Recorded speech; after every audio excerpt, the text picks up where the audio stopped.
What is the greater miracle? Is it change or is it love when change won't come? That's the question Emilee Coblentz asked herself one morning while raising her autistic daughter.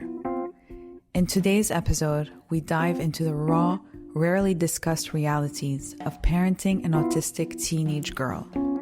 The grief, the medication, the first period, the aggression, and the quiet spiritual reckoning that comes when you're learning to love your child exactly as they are, not as you hoped they'd be. Emilee is a journalist, a storyteller, and a mom. But more than that, she's someone I deeply admire. We've never met in person, yet I feel profoundly connected to her. Because sometimes, even when our cultures, religions, or life paths are different, the values about humanity, parenting, and radical acceptance are so deeply shared that you can't help but love that person and their family from afar. And it's that kind of connection between parents and caregivers that we need to hold on to. When we see someone out there trying to do the hard thing we're also trying to do, that's where we find strength, inspiration, and the deep reminder that we're not alone.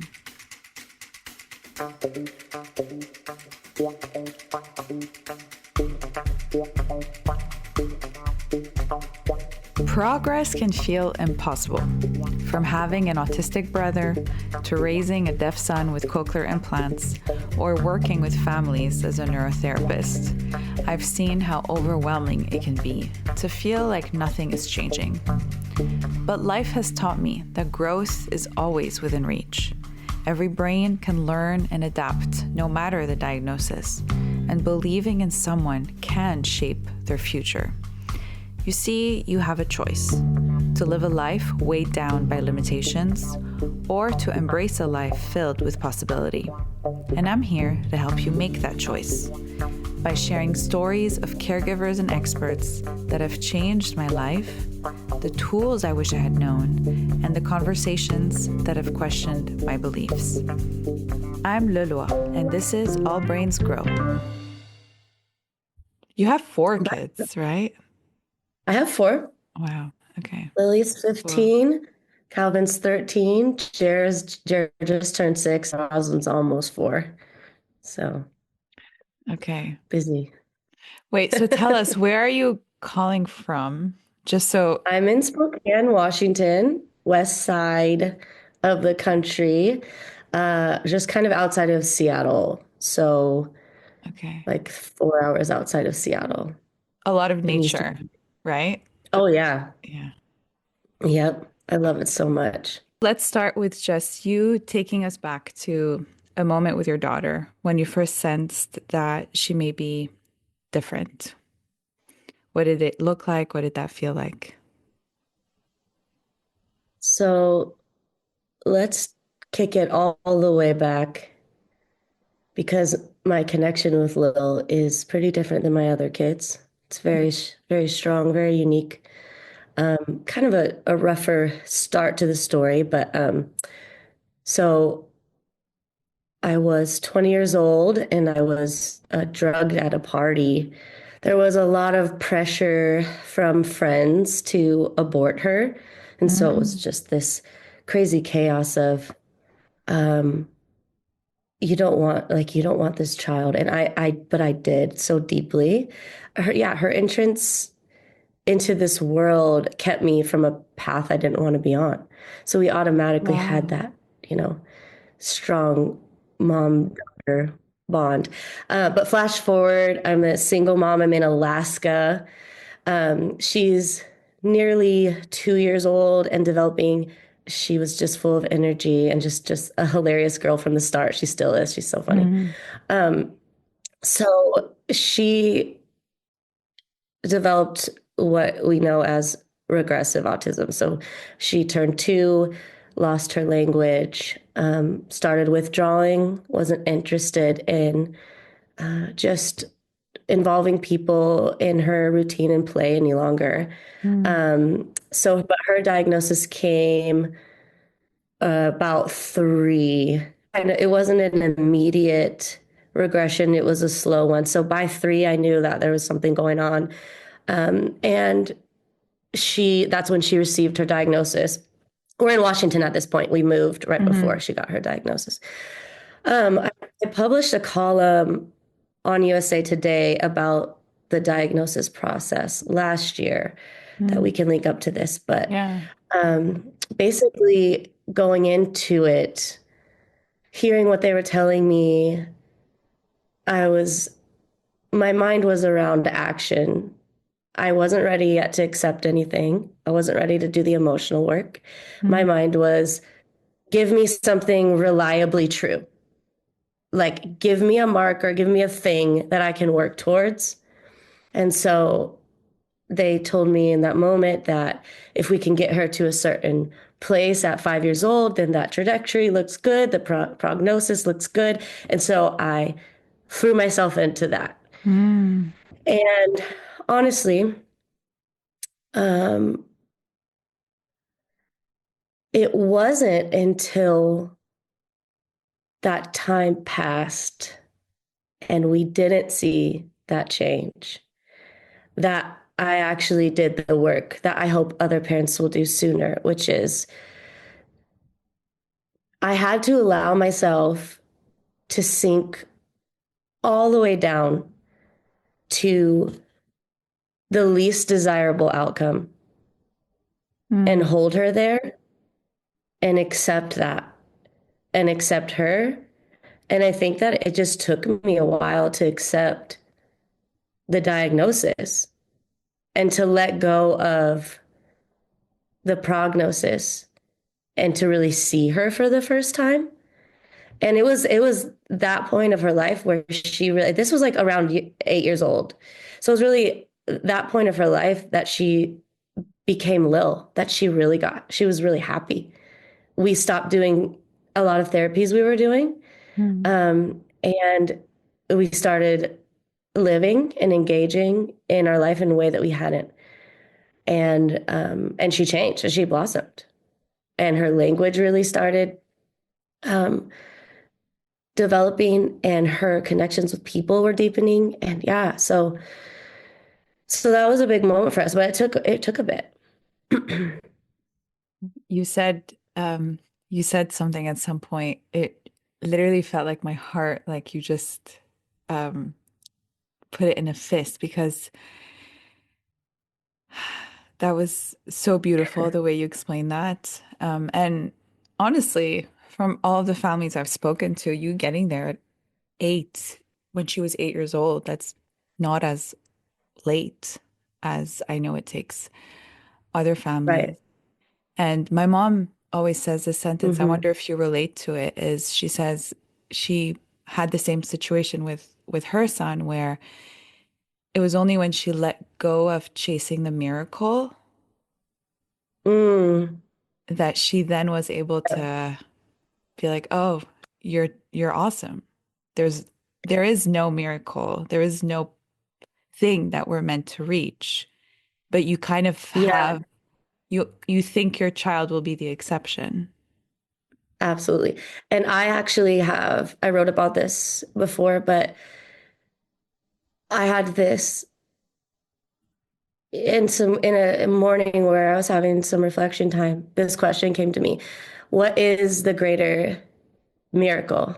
Is it change or is it love when change won't come?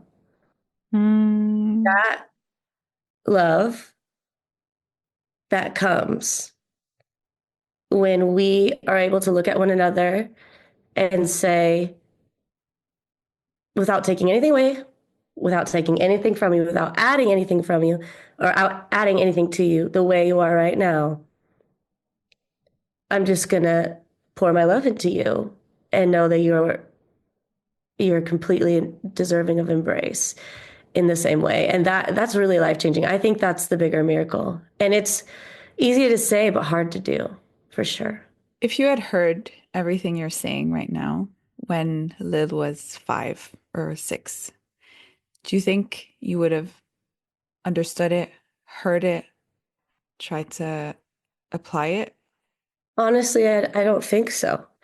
With where I was in my life, I was really rejecting. I hadn't done that work. I was still in that frame of mind that if Lil was the only one, it would be her, that she would be the exception, that she would show everyone what's possible. And I think that's a good outlook to have in general in life. Mm.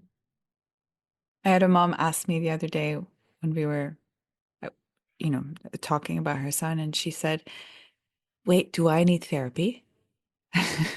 Oh, completely. Yes. And I was That's a like, great point. yes, that, we're working so much on our kids. And it's like, wait, but what about us in that process? And how are we feeling about it all? I don't think doctors during the diagnosis point, like they'll say like, oh, do you need a psychologist to talk about it? But it's not more of maybe the long-term work that maybe is needed that you're talking about right now. I think that's so important. That's a really important piece because our kids, the toughest part that can make us feel like we have impossible pressure on us is that, well, what's especially true for Lil, she will absorb and feel my energy and then give it back. So she's a mirror of where I am. She's a mirror of whatever energy is flowing through me. So if I am not doing the work, then she's stunted. Mm. So if anything, like if we don't really care about ourselves like we need to, we can motivate ourselves to get help just for our children's sake. Um, when I started getting healthy, which was around that 8, 9 year mark with her, um, she really fed off of that and grew from Mm. that because I was different. You said she was 13? She's 15 now. 15. 15. Man, that is so from then to now has been wild. I went through a divorce. I got remarried Mm. recently. We're all doing really well now, but there was a stretch of time. You also got 3 kids during this whole time. Right, right, right. um, there was a stretch of time that was happening right through puberty where there was a lot of change. So, Tell us, tell us, tell us. There is not enough oh, information about girls oh, and autism and puberty. you know, I had never seen Lily be aggressive ever. She was always the gentle giant because she's gentle giant because she's right now 6'3". Oh my So she's God. a big girl, but she's always been so gentle, so kind, never had any aggression issues.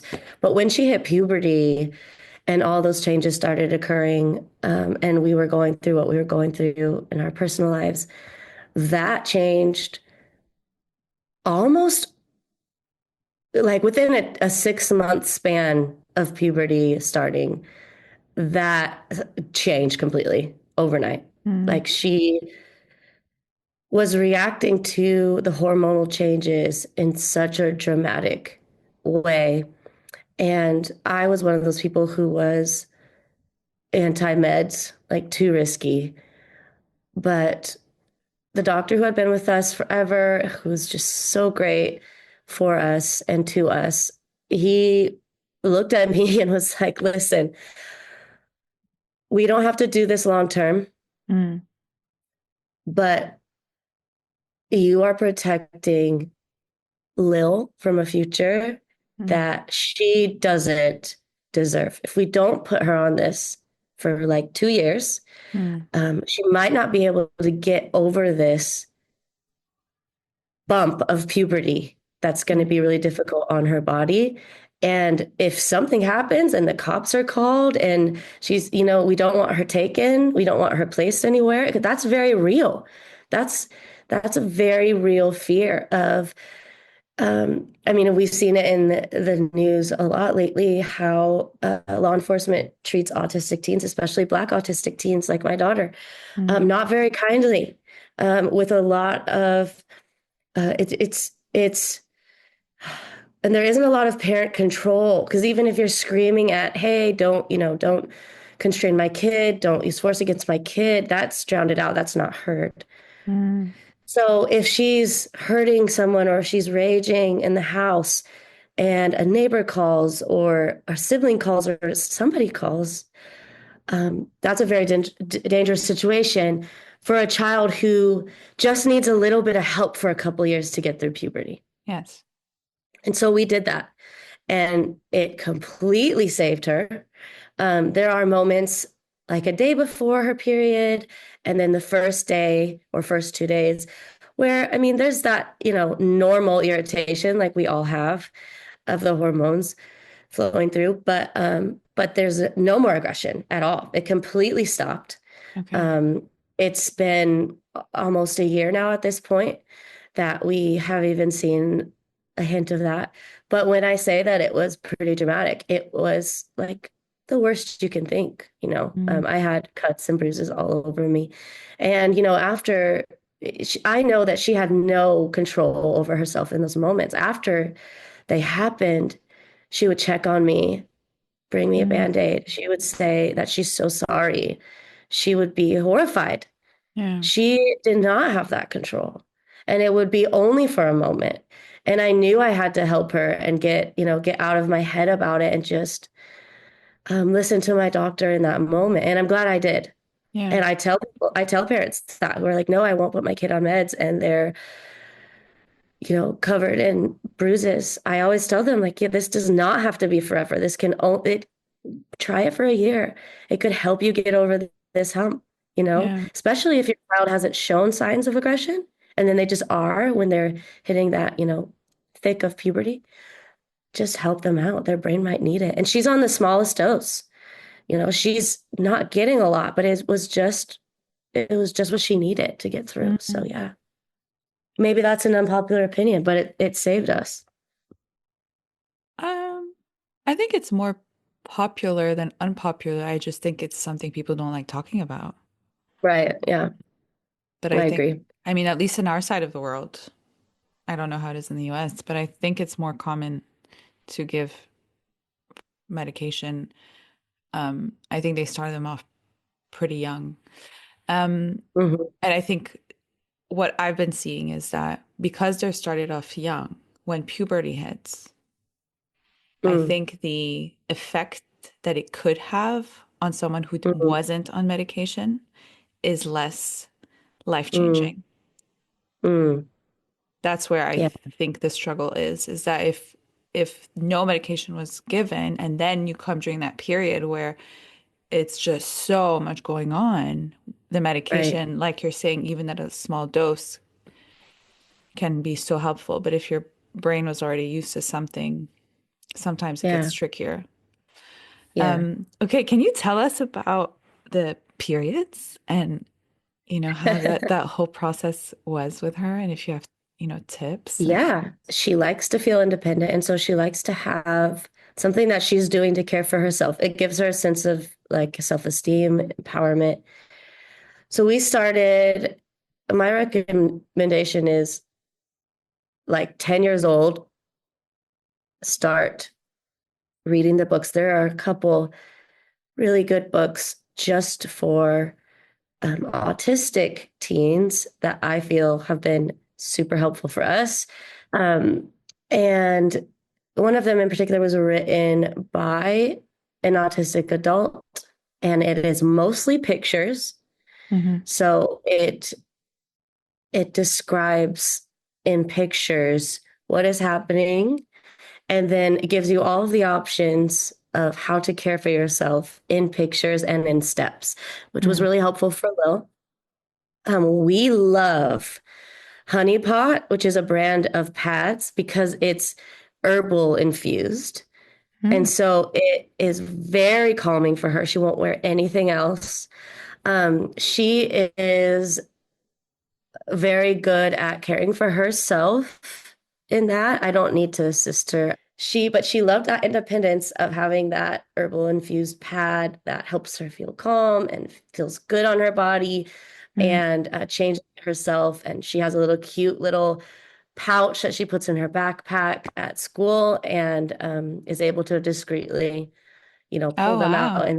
and hmm um what I would say to parents is we really doubt our kids and their ability, and we need to give them a chance in all things for greater independence. Like Lil is pretty limited in a lot of ways, but I'm still going to allow her the opportunity to be independent in this. And if she picks it up and it helps her grow as a person, then I'm going to hand that over to her and let her take that over. If it's something that she's like really adverse to, then I'll assist her with it. And you never really know what those things will be. Mm. So yeah, so if I have friends who have daughters who they just automatically assume that they will have to do all the work. And I tell them, like, just because your child is non-speaking, just because your child isn't interested in these other grooming things does not mean that they won't pick this up. You really need to give them that opportunity and more than once. Um, Try to empower them in that way and see what they will and will not pick up. Don't stop trying if it's not automatic and immediate. Like for Lil, it was. If it wouldn't have been, I would have still um, encouraged that independence. And the way that I do that is to make it fun and make her feel like a normal teen. Mm. So a cute pouch to hold the pads in, um, giving her a few options, seeing which one she likes better, letting her choose, um, making periods fun and not daunting. Like every time Lil has her period, we have a self-care day the first day. We usually go get a cupcake. She stays home from school and rests. Wow. I never want it to be negative. So we've kind of just made it a party and it's been working. Oh, nice and refreshing to hear. So if you were to walk me through what because you said something about giving her that option to be independent and to explore and to Yeah. try. I think that sounds amazing, but it sounds really vague for someone who maybe is wanting to do that, but like is really scared or hmm is really doubting their ability. Would it be something like giving the pad, in the bathroom and seeing if they would be able to put it on their own? Or are you talking about an independence of feeling things in a different way that would give them that empowerment?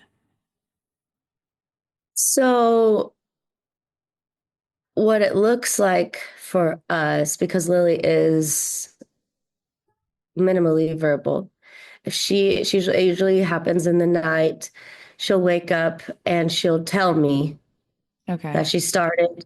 And so I'll remind her of where her stuff is, which is in a certain place in the bathroom, but sometimes it gets moved around by the other kids. And then she'll independently, um, put it on and then make sure that she's changing it. She's really good about that. Um, that's now. When she first started, I got out her book that we had been reading before she started. We went into the bathroom. I opened it up. I let her look through it and be curious. And she sat there for a while looking through it. I had a couple options because you never know. Like, is my kid going to want a really thick pad? Are they going to hate that? Are they going to want a thinner one? I had a few options and Mm. she was feeling them forever and she picked the one she wanted. And she didn't quite know how to get it on. So I taught her how to get it on. And I had to do that for a few months. But after that assistance, I would keep them in a cute container on the counter. And when she started, if she didn't put it on immediately, whether she told me she started or I noticed she started, I would just prompt her and remind her where they are, and she'll just put them on and then she would keep putting them on. So I did notice that the book is what brought the comfort, the Mm. visual prompts are what brought the comfort. and then being in control. Lily does not like to be forced to do anything. Mm, So if I just handed her a pad and was like, put this on, she would be irritable. Lily likes to be in control. And so I give her options and she chooses what she wants to wear. And then once I know what she really likes, then we stick with that. mm. And she'll tell me if she doesn't want something anymore. She'll just be like, no. And so then we'll go back to choosing a new one. But the pictures really helped her ability to choose what she wanted to put on her body and in her underwear helped. Um, and yeah, and then it was just routine. I mean, we talk about this all the time whenever we're doing parent support. It's such an underlying, and I even see it with my autistic brother. It's like you're, it's really this thin line of, okay, I want to help, but by giving them that empowerment and that purpose and that feeling of, I got this, and you're present Mm-hmm. when they need it. And it is a hard thing to do, and we usually have this saying of, in a way, like give control to get control. Because if you're giving Mm, them all of the control that they get, that they mm, need, so then you're more in control too, because then it's this beautiful yeah, relationship of, okay, we're both have our illusion of control, right? Because I love that. That's great. and if anyone's controlling anyone more than the other, I would think it's them, right? So Yeah, I love that. And I would say also lean on your community and get creative and problem solve. So like Lily recently has had a thing where she just really wants to eat as messy as possible. She thinks it's funny, she thinks it's Mm, fun. Um, and sometimes I relax on that, but then other times there's more formal settings, right? So I was like, how do I not control her in this area? Because I want to say, Lil, da da da da da, you know. yeah. So her OT and I talked, and her OT came up with a brilliant idea to give her control. Put a mirror in front of her and allow her to see herself and decide if she likes the way she's Mm. eating and looking. That worked. Oh my God. She observed herself, Yeah. decided to be a little bit cleaner because that's what she was wanting by observing herself. And so we were, and there's also that aspect of a lot of autistic teens who do um, give insight into their lives say that they really feel completely like disconnected from their body. They Hmm. don't realize that they are a body. Yeah. So that mirror helped make that Mhm. connection. Like, oh, yes, okay, I'm integrating now because I'm seeing myself. So, Mhm. yeah, so sometimes you want to control, but you need to get creative and problem solve and lean on people in your life to try to figure out how to give it that independence. Yeah. And like you said, I think especially in the teenage years, when they start liking, having these like hormones that come into play and like, oh, I have this new sensation and oh, this Yeah, girl is pretty, or that this boy yeah, is cute, but I don't know what to do with yeah, these emotions. yeah. I remember with my brother, um, helping him notice how he was seen in the world, especially when it came to Mm, girls around the teenage years. It's so easy to turn it into like this motivation and like teaching approach versus going to this hmm like controlling. So like he used to have like he still isms a lot and has his things. And so he would really do them on the street. And so during that period, it was so easy to be like, oh, look, there's this really, really cute girl. And do you think she would like that if you're like running on the street? And then he'd be like, no, you're right, you're right, you're right. Like, what am I? Oh, that's a motivator. Yeah. Yeah. Oh boy. The that kid, our kids are our teens, our young adults, they're capable, I am noticing, of controlling their behavior more than I realized. So I know you from social media, and Hmm you've always shared an aspect about the way you are with Lil. that has more to do with um, faith and spirituality. And I'm not here talking about religion because I think we all have our Mm-hmm. own belief systems. But I do believe that Mm-hmm. this is also something that isn't talked about enough, when you are trying to support your loved one, you can have the best therapies and the best therapists and the best professionals and the best programs and the best tools in the world. Um, but that faith and that belief in not just in change, but in believing that there is a world, that there is nature, which I know you're so into, that Yeah. we can really get so much strength from so that we can then let our kids be. Yeah. What was that process So, for you? oh yeah, let's get into it. Oh goodness. This is this is such a thing right now. This is I'm on such a faith journey right now, and it's evolving and changing, and there's a lot of conflict around it with my relationships. But so my faith journey has been a wild one, and who knows where I'll end up. But as we mentioned before, like when I had Lily, I was believing for a miracle, right? I was Mm. steeped in evangelicalism, which I've since broken out of. But one of the reasons why I was white knuckling that miracle is because there was shame around the fact that my daughter was disabled because I was told like verbatim that I didn't have faith because she wasn't getting better, that I just didn't have faith, that I somehow wasn't connected to God in a way that would enable it, that I was blocking the miracle. It was told to me. It was Yes, after we were that that I told really, similar things too. oh gosh, it was after that that I started rebelling against the programming. Like I credit Lil for saving me in so many ways. And this is another way Mm. that she did. Like it's easy to look at other people and judge, but when it's ourselves and we know, like I no, I reject that. That is not true. It really turned the lights on. So I started rebelling against that. And we talked about this a little bit earlier, but just it was around that time that I sunk down and really embraced the most difficult outcome and started accepting and loving that and loving her the way she deserves. In our faith, um, disabled kids we say when they pass away, are directly sent to heaven.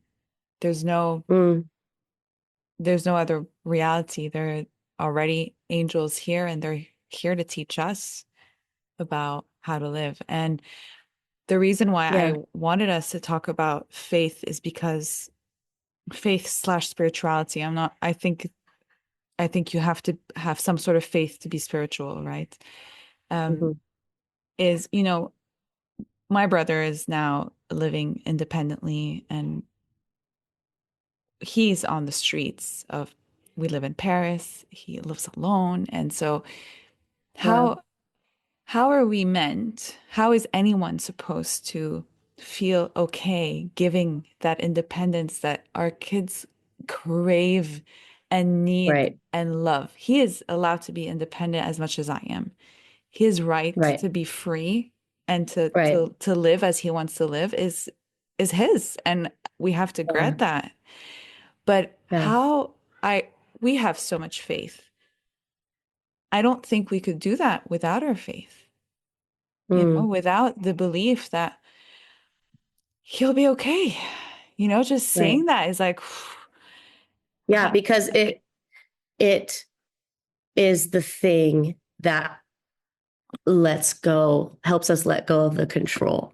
yes, For me, my spirituality was the thing that killed that control factor because the letting go is a spiritual process. yes. Yeah, I always say this story, but because I love it. My Ironically, my autistic brother left home before I did. And and I remember the night he left, I went to his room and I was crying and I was like, what's wrong with me? Why am I crying? It wasn't crying out of Mm, um sad. I mean, yeah, it was, first time he leaves that way. But I'm like, if I feel that way, how is my mom? Like, how mm, is she? And mhm, having the courage. And for me, mm. that's faith. And Yeah. that unfortunately is something that we can't, I don't know, can you teach that? Y- You It's, can encourage it, but no, because we can't control others and their process yeah. either. We can encourage it with our stories. I believe the tool that we have is our stories, Yes, I love that you brought this up. telling our stories. Um, So you're a journalist. You mhm. know how important narratives are. Did you have moments in your life where you were like, I'm rewriting the story? And I mean, I guess kind of everything you did talk about was you rewriting your story over and over and Yeah, over again. yeah. Um, but was it about her? Was it about motherhood? Was it about success? Was it about your definition? I want to encourage people to see how beautiful their lives are in the middle of suffering because I had to find that balance as I was rewriting the story of yes, I want to show people the beauty, but I also don't want to diminish the suffering. I mean, suffering is a part of our humanity, but it's beautiful as well. And so, how do we find the beauty in a life that has suffering? That's kind of how I'm rewriting our story. And not just Lily's, but mine, because I've been through a lot, and my family's. Um, Culturally, we don't like to sit in suffering, Mm. and we deny a very big piece of our existence and our development as people because getting comfortable with that in my life was what brought me kind of the most meaning and drew out the most beauty. Um, More of us need to say, you know what? I fumbled around. I Yeah. got it wrong. I changed my mind. This was hard. We just have to. And we have to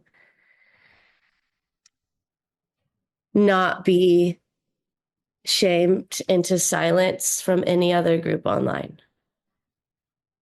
There's a way to do it. There's a way we can do it that's honorable.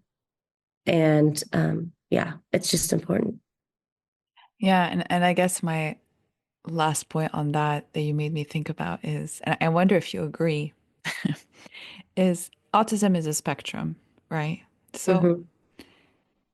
if we're talking about a spectrum, that means that most of what we're all going to say won't be true for a big portion of another group. Right, And I right, want that to be the norm. right, It should be the norm that what worked for you maybe won't be what works for right. someone else. And what's working for Mm-hmm. Lil won't maybe work for my brother. Right. But what I get scared about with, even that idea of rewriting your story is, oh, that used to work for Lil before, and now it doesn't. And so Yeah. it's like this constant change of like, okay, if it's changing for one person, if it's changing for one family, then it's going to change within a community and within Right, one huge diagnosis name that is right, being used for such a different range of right, people. right. And the sooner we Yeah, just say, yeah, actually, that's true and cool, that worked for you. I don't yeah. have to bring you down about it. Because you're right. We should all be showing up. We should all be honest about our lives.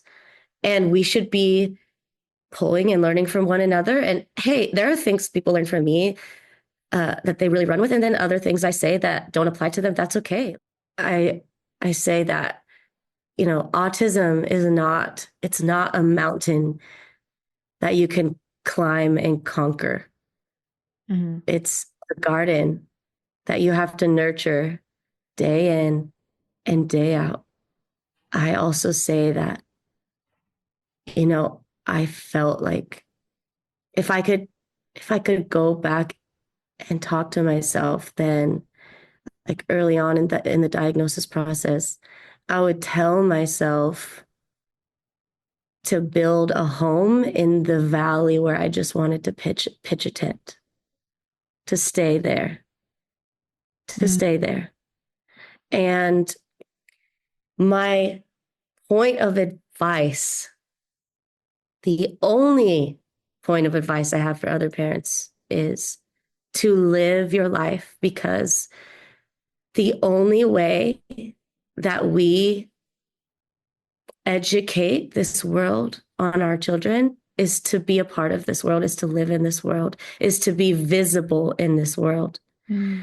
Lil and I travel all the time. It's not always easy, but we have had so many meaningful connections along the way with people who haven't been exposed to a person like Lil, who had a positive interaction with Lil and who learned something. So be visible. Do not stop living. Um, Pull on your community. Don't be afraid to show up and live your life with your child. That is the most important thing. It is. So yeah, I so I've agree. loved this conversation, Me being here with too. you, Thank you for everything you shared. and I love what you're doing. This was All Brains Grow. Thanks for joining us. You can head to allbrainsgrow.com/podcast for more resources and support. This show was produced and edited by Lina Fansa and myself, Louloua. Music by Blue Dot Sessions.